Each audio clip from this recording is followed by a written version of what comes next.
Welcome to physics about.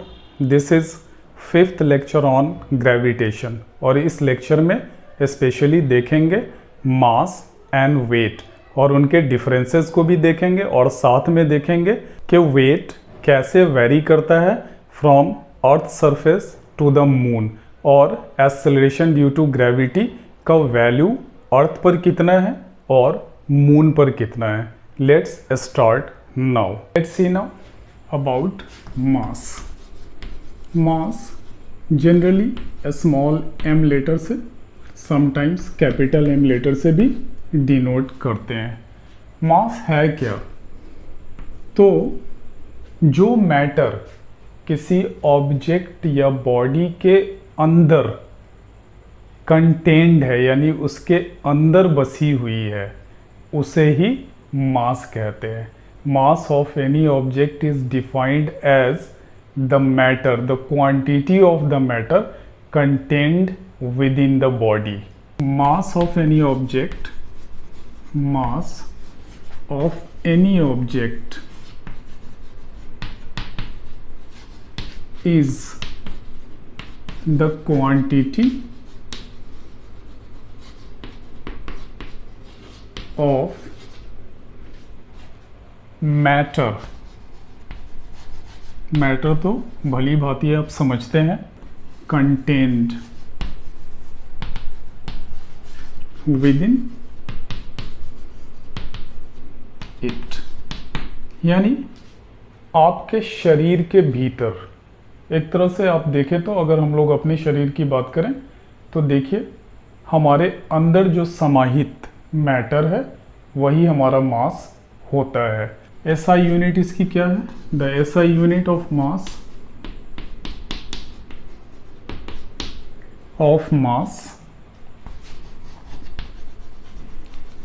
Is kilogram, जिसे in short kg आप लिखते हैं और ये एक स्केलर क्वांटिटी है। इट इज स्केलर क्वांटिटी यानी जिसमें सिर्फ मैग्नीट्यूड की आप बात करते हैं, किसी डायरेक्शन की बात की ज़रूरत ही नहीं होती है। ये एक स्केलर क्वांटिटी है और सबसे बड़ी बात यह है कि mass of any object does not depend upon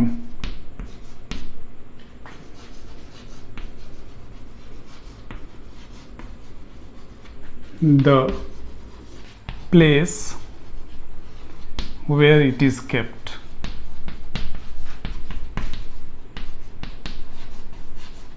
इसका मतलब क्या हो गया कि जगह बदलने से मास नहीं चेंज हो सकता है।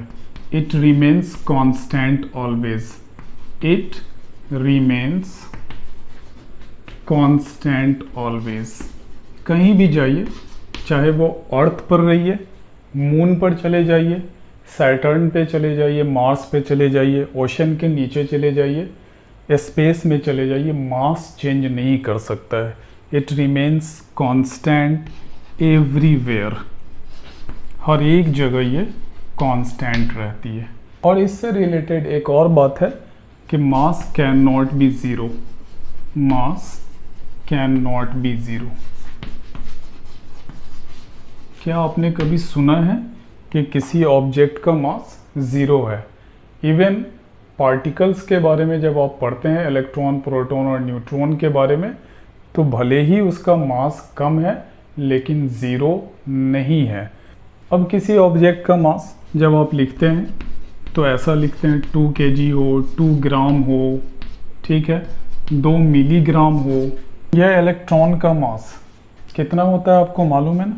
9.1 इंटू 10⁻³ kg। ऑलरेडी मैंने कहा था इलेक्ट्रॉन का मास बहुत कम है लेकिन वो ज़ीरो नहीं है। देख लीजिए बहुत कम है बट ज़ीरो के बराबर नहीं है। तो ये कुछ इन्फॉर्मेशन है मास से रिलेटेड। अब आइए देखते हैं वेट को। Let's see now weight. Weight क्या है? ये एक तरह का फोर्स है। कितनी जगह मैंने इसके बारे में ज़रूर हिंट्स आपको दिया होगा। जनरली डब्ल्यू लेटर से शो करते हैं। इससे पिछले लेक्चर में भी वेट के बारे में मैंने हल्का सा हिंट दिया था आपको कि जब किसी ऑब्जेक्ट पर अर्थ फोर्स लगाकर अपनी तरफ खींचता है या अपने सेंटर की तरफ खींचता है, तब उस फोर्स को हम क्या कहते हैं? वेट कहते हैं। It is that force upon any object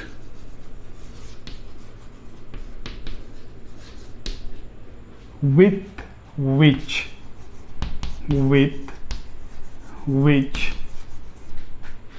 the earth attracts towards its center।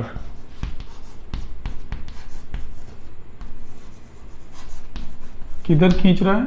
Towards the center of earth। It is that force upon any object with which the earth attracts the object towards the earth center। It's कहने का मतलब towards the center of the earth। किधर? Towards the center of the earth। Clear हो गया कि जब अर्थ किसी object को अपनी सेंटर की तरफ या अपनी तरफ खींचता हो, उस फोर्स को क्या कहते हैं? वेट कहते हैं। तो जो खींचता है वो ग्रेविटेशनल पुल है, ग्रेविटेशनल फोर्स है, उसके कारण वो खींच रहा है अर्थ किसी भी ऑब्जेक्ट को। तो वो फोर्स जब आप लिखते हैं इन जनरल, तो ये क्या होता है? मास इनटू एक्सेलरेशन होता है। मास यहाँ पर क्या है? ऑब्जेक्ट का मास है, जिसे स्मॉल m लेटर से डिनोट करते हैं। और एक्सेलरेशन किसके कारण है? एक्सेलरेशन जो अर्थ अपने सेंटर की तरफ इसको पुल कर रहा है, किसको? ऑब्जेक्ट को टुवर्ड्स इट्स सेंटर। वो क्या होता है? उस एक्सेलरेशन को आप एक्सेलरेशन ड्यू टू ग्रेविटी कहते हैं। क्या कहते हैं? Acceleration due to gravity. और जिसे स्मॉल g लेटर से आप शो करते हैं। तो ये अब क्या हो जाएगा? f चेंज हो जाएगा w से, m एज इट इज, और acceleration due to gravity g हो गया। यही आपका वेट हो गया। g इन जनरल 9.8 मीटर पर सेकेंड स्क्वायर होता है, but for the sake of simplicity question या न्यूमेरिकल को सॉल्व करने के लिए इसे 10 मीटर पर सेकेंड स्क्वायर आप ले लेते हैं। तो अब क्लियर हो गया कि वेट किस चीज़ पे डिपेंड कर रहा है? वो एक्सेलरेशन ड्यू टू ग्रेविटी पे डिपेंड कर रहा है। अगर g चेंज होगा, वेट भी चेंज हो जाएगा। अगर g कहीं पर ज़ीरो हो जाता है, कहीं पर भी, तो वेट भी क्या हो जाएगा? ज़ीरो हो जाएगा। अब कुछ बातें इससे रिलेटेड वेट से, चूँकि ये एक तरह का फोर्स है, तो फोर्स क्या होता है? वेक्टर क्वांटिटी होता है। देयरफॉर वेट भी क्या हो गया? वेक्टर क्वांटिटी हो गया। फोर्स की एसआई यूनिट क्या होती है? न्यूटन होती है। इसीलिए वेट की भी एसआई यूनिट क्या हो जाएगी? वो भी न्यूटन हो जाएगी। ठीक है, एसआई यूनिट क्या है? न्यूटन। ओके। और वेट क्या हो सकता है? वेट ज़ीरो भी हो सकता है। Could be zero. Weight could be zero. So weight zero हो सकता है, बट मास क्या है? मास ज़ीरो नहीं हो सकता है। मास कैन नेवर बी ज़ीरो। तो क्यों नहीं? क्योंकि मास किसी चीज़ पे डिपेंड नहीं कर रहा है। लेकिन वेट किस चीज़ पे डिपेंड कर रहा है? Weight acceleration due to gravity पे डिपेंड कर रहा है। ग्रेविटी जैसे जैसे चेंज होगी, वो इस मास के साथ क्या करेंगे? उसको मल्टीप्लाई करते चले जाएंगे और वही वेट को दिखाती चली जाएगी। अगर ये ज़ीरो हो गया तो वेट भी ज़ीरो हो जाता है। अब जैसे स्प्रिंग बैलेंस से अगर आप किसी चीज़ को हैंग करके छोड़ते हैं, तो वो आपको वेट बताता है। मान लीजिए ये 5 kg का ऑब्जेक्ट आप यहाँ पर हैंग किया है, अगर उसको 10 मीटर पर सेकेंड स्क्वायर से मल्टीप्लाई कर देते हैं जी का वैल्यू डाल के, तो इसका वेट कितना हो गया? 50 न्यूटन हो गया। सो वेट निकालने का ये तरीका आपको कहाँ से मिला? इस फॉर्मूले से मिला। Is that okay? अब एक कंपैरिजन टेबल बनाकर मास और वेट का डिफरेंस देख लेते हैं। मास और वेट में एक कंपैरिजन टेबल छोटा सा समझ लेते हैं। जनरली एम लेटर या कैपिटल एम लेटर से शो करते हैं और इसे डब्ल्यू से। ये क्या है? The quantity of matter, the quantity of matter contained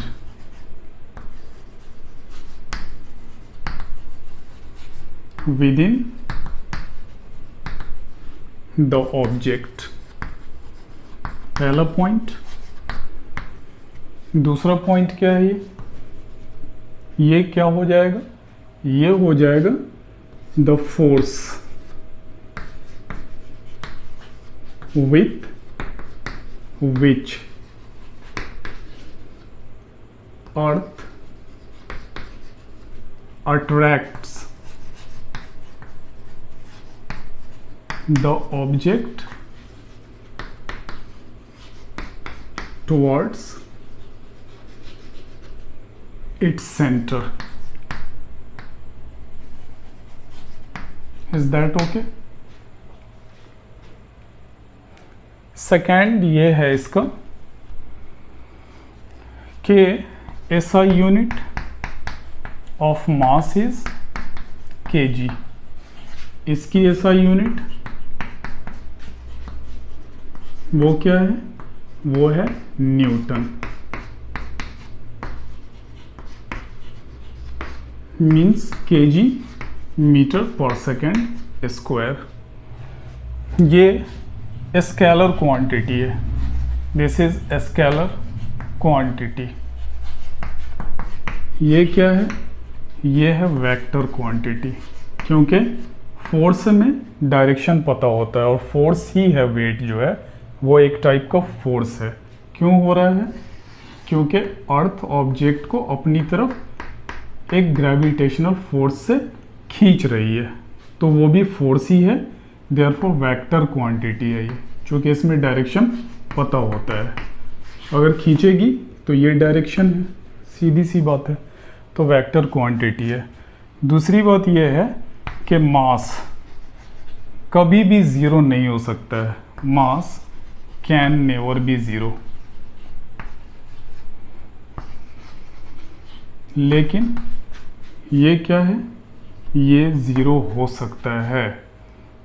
it can be zero. क्यों हो सकता है? क्योंकि इसका फॉर्मूला W = mg है और g ज़ीरो हो सकता है।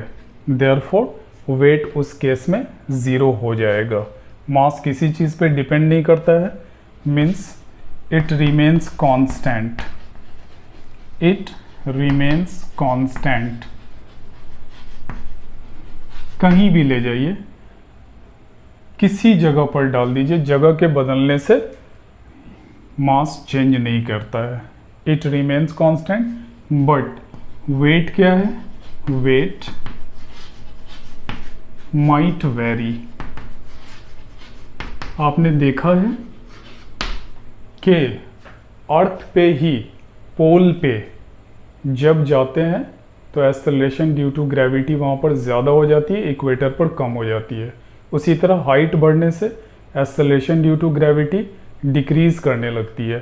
अर्थ के अंदर जाने पर भी acceleration due to gravity decrease करने लगती है। चूँकि जी वेरी कर रहा है, देयरफॉर वेट भी वेरी करेगा। चूँकि वेट किस पर डिपेंड कर रहा है? जी पर डिपेंड कर रहा है। ये देखिए, जी पर डिपेंड कर रहा है और मास किसी चीज़ पर डिपेंड नहीं करता है। देयरफॉर वेट अगर जगह चेंज करेंगे, अगर acceleration due to gravity change होगी, तो वेट भी चेंज हो जाएगी। Is that okay? अब एक एग्जांपल लेते हैं। जैसे हमने पिछले लेक्चर में बताया था कि acceleration due to gravity moon पर अर्थ सरफेस के कंपैरिजन में 1/6 हो जाता है, तो क्या वेट भी 1/6 हो जाएगा किसी भी ऑब्जेक्ट का?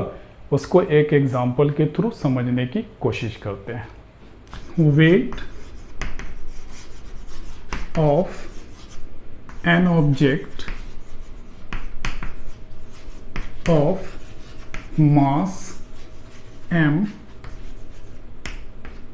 On moon. ओके, सबसे पहले मानते हैं कि ये हमारा मून है और मून पर ये ऑब्जेक्ट ऑफ मास m है। मान लेते हैं कि मून का मास कितना है, कैपिटल M, और ऑब्जेक्ट का मास स्मॉल m है।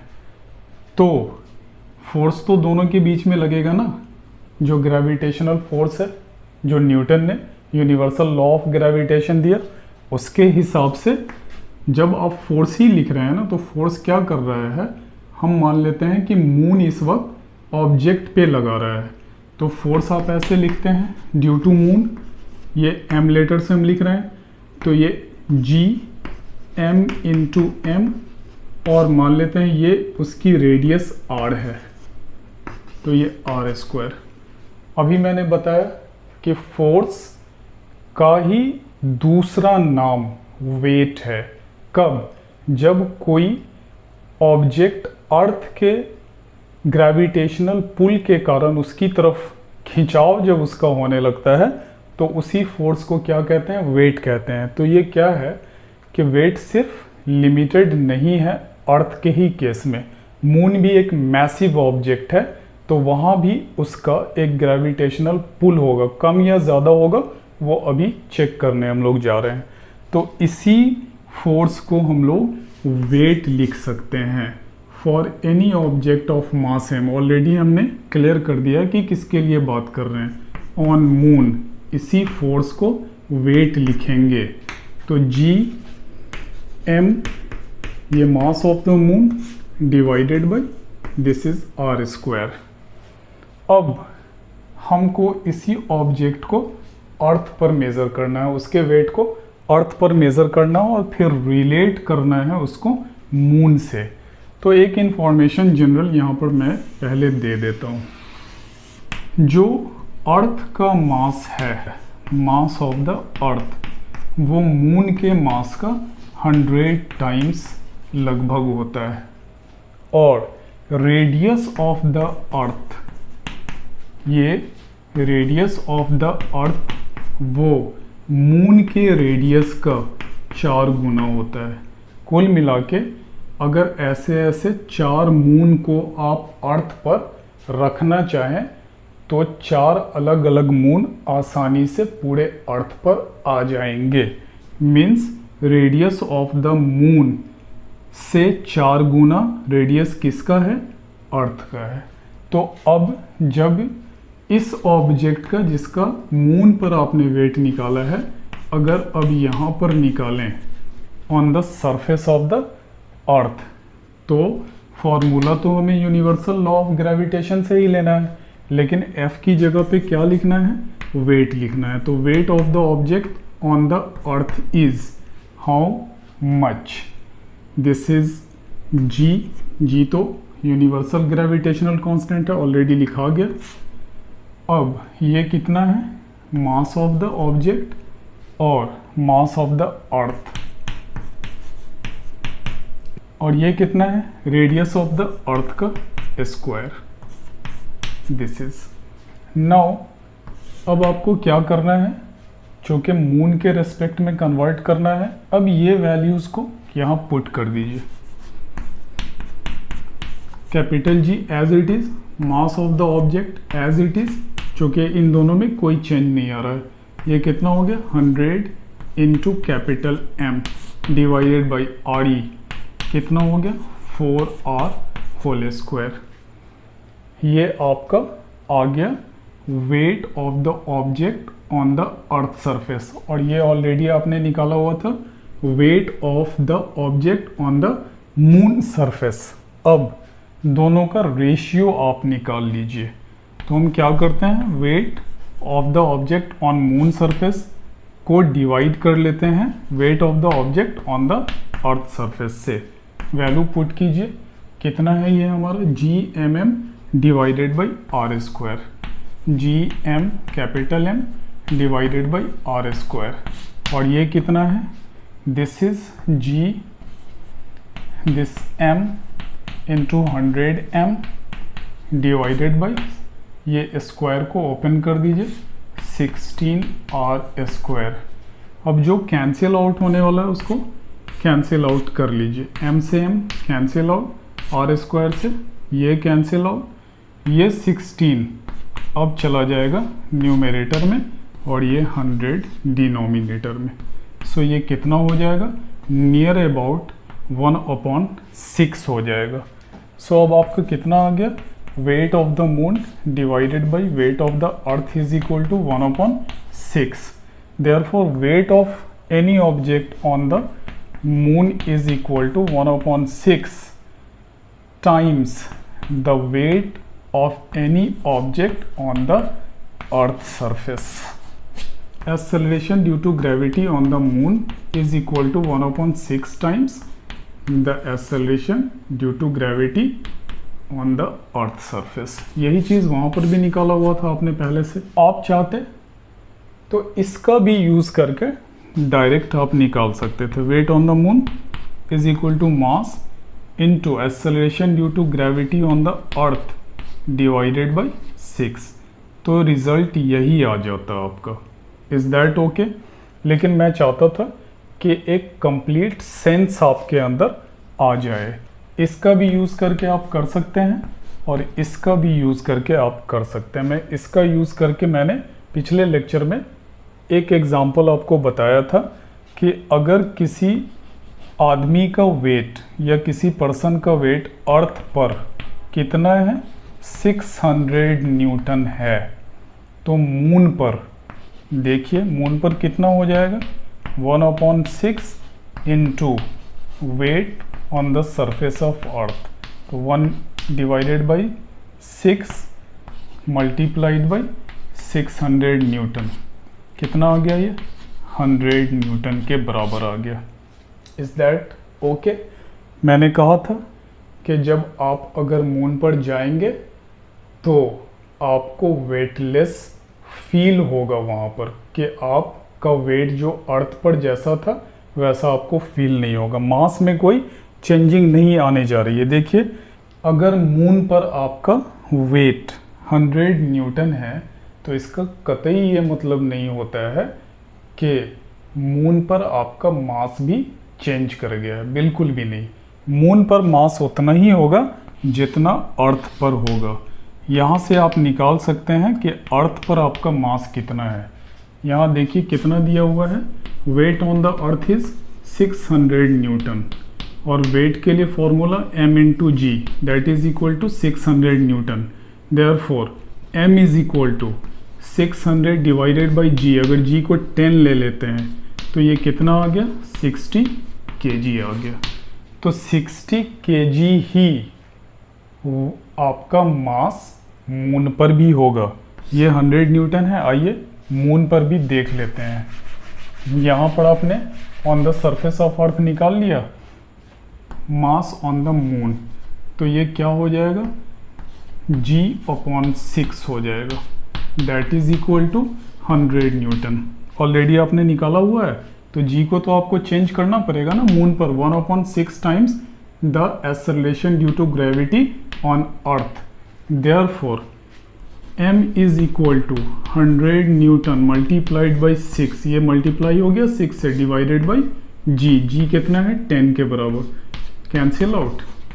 देखिए कोई चेंजिंग आई क्या, कोई चेंजिंग नहीं आने वाली है, मास में कोई चेंजिंग नहीं आने वाली है। चाहे आप किसी भी प्लेस पर चले जाएं, मास कभी भी वेरी नहीं करेगा, वो कांस्टेंट ही रहेगा।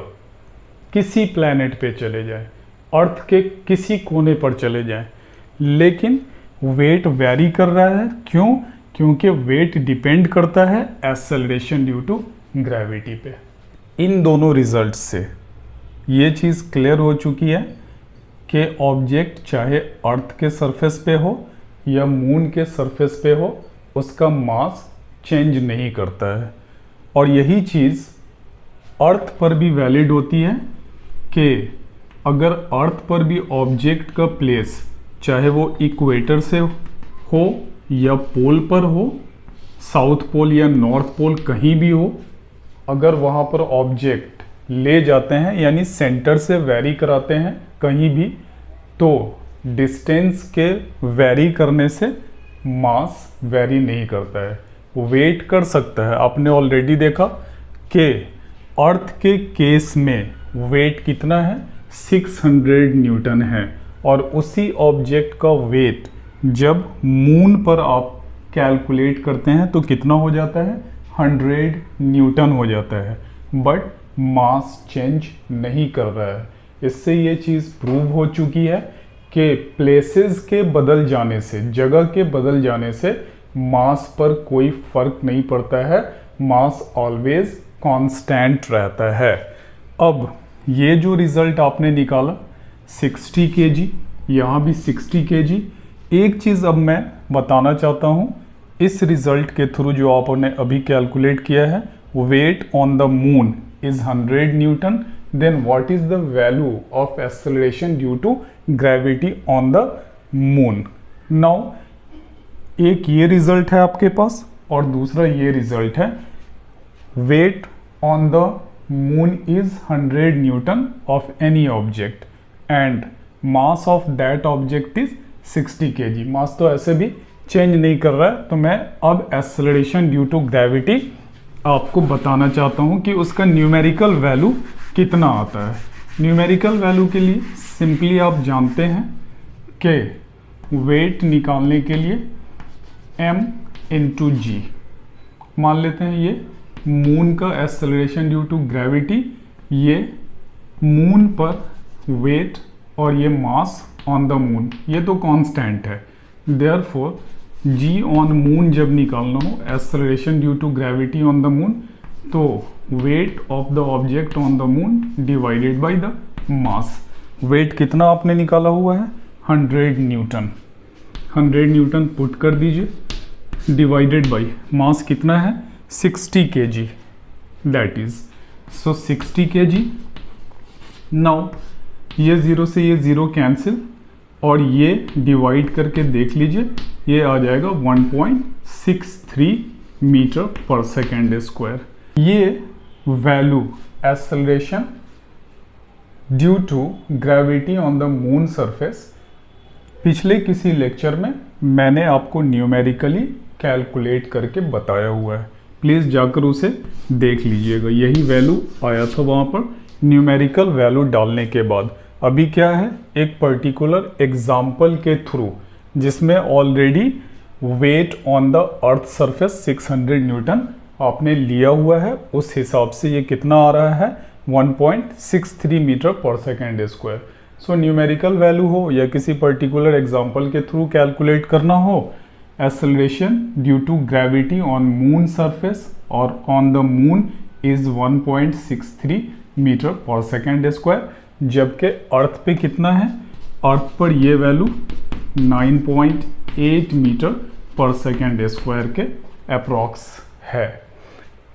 ये चीज़ क्लियर एकदम रखिए कि acceleration due to gravity change कर रही है, और चेंज करने का कारण भी मैंने बताया हुआ है कि जी किस बात पर डिपेंड करती है, वो डिपेंड करती है इस पे। तो रेडियस या हाइट जितनी बढ़ेगी जी उतना डिक्रीज होगा, इन्वर्सली प्रोपोर्शनल है। पिछले लेक्चर में जाकर इसकी डिटेल आप अच्छे से समझ सकते हैं।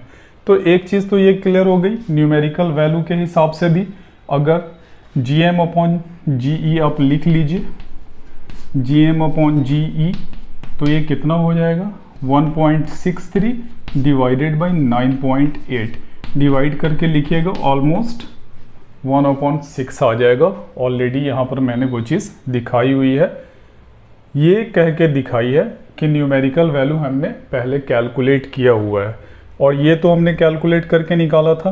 अभी इससे भी आप डायरेक्ट कैलकुलेट कर सकते हैं, यही वैल्यू आएगा। वेट ऑन द मून, तो वेट के लिए mass into mass of the object, जो वो ऑब्जेक्ट है वहाँ पे, and this is acceleration due to gravity on the moon is equal to 1/6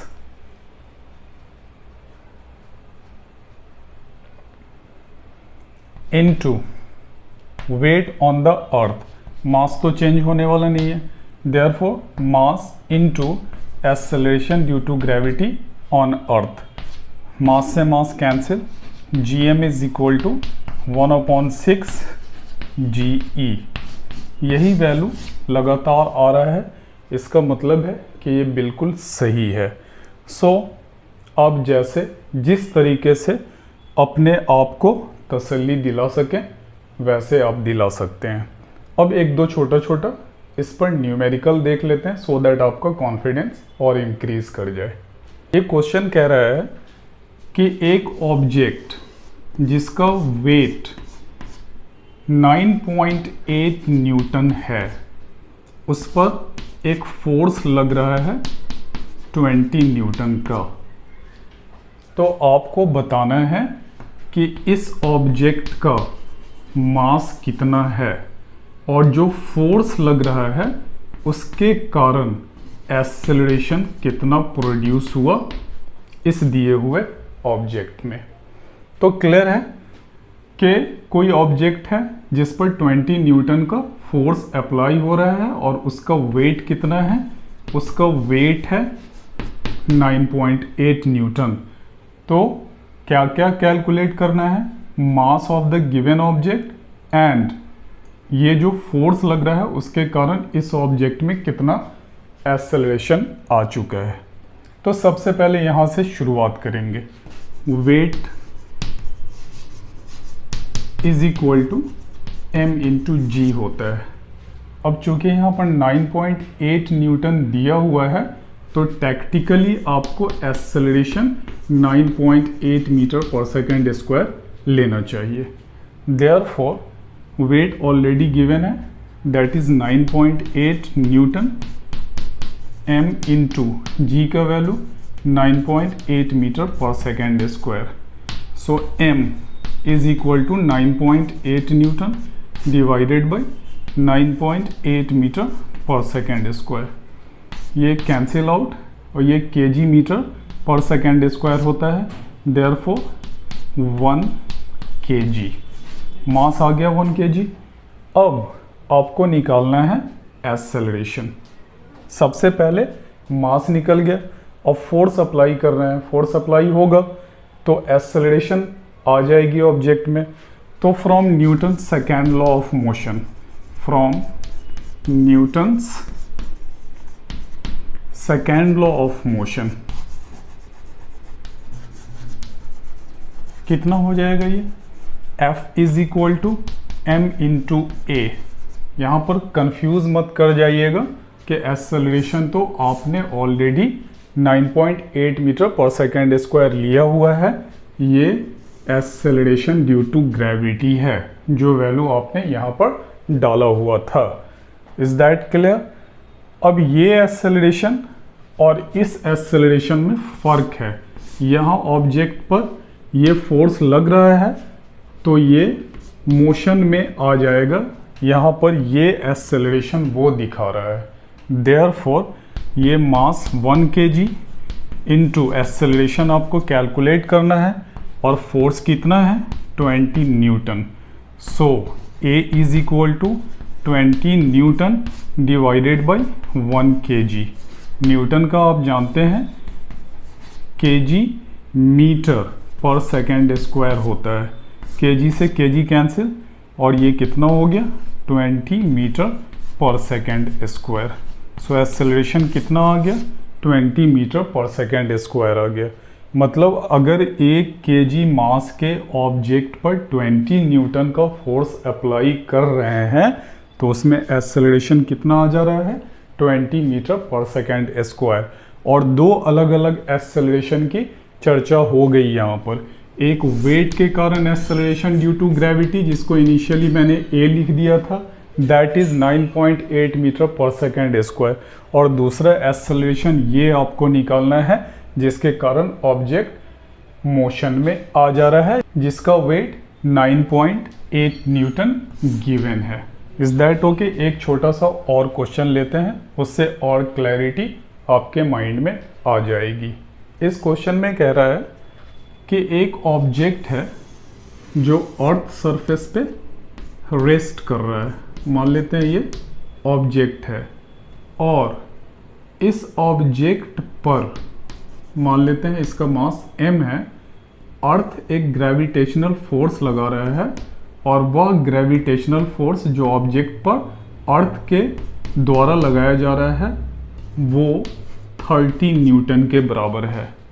तो आपको बताना है कि इस ऑब्जेक्ट का मास कितना है, और साथ में ये भी बताना है कि वेट ऑफ द ऑब्जेक्ट कितना है। तो क्लियरली ये समझ लीजिए कि अगर अर्थ किसी ऑब्जेक्ट पर जो फोर्स लगा रहा है वही फोर्स तो उसका वेट डिटरमाइन कर देगा। तो वेट कितने के बराबर हो जाएगा? Gravitational force applied by the earth on the given object कितने के बराबर हो गया? ये 30 न्यूटन के बराबर हो गया। Is that okay? So weight कितने के बराबर? 30 न्यूटन के बराबर। और आप जानते हैं weight is mass into acceleration due to gravity. तो ये 30 न्यूटन है।